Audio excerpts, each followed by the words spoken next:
Hi, I'm Eddie Johnson, sales manager here at Vintage. In our throttle bike family, we have three different models. We have the Tracker, we have the Roadster, and we have the Scrambler. The Tracker is what started it all for Vintage, a nod to the original board track motorcycles from the early 1900s.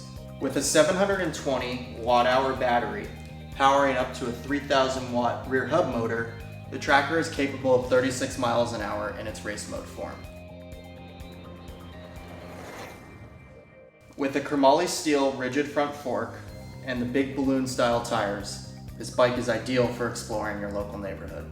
Front and rear hydraulic disc brakes provide ample stopping power for this bike, but what I really love about the throttle bikes is the incorporated regenerative brake feature, which significantly slows you down and provides power back into the battery. Though this bike is engineered to be a throttle bike, if you do choose to pedal, it does have a single-speed pedal assist system. The Roadster takes what we love from the Tracker, but adds a larger battery for up to 75 miles of riding. With a suspension fork, it provides more comfort for riding this bike at higher speeds. The Scrambler also utilizes our largest battery with a range of up to 75 miles.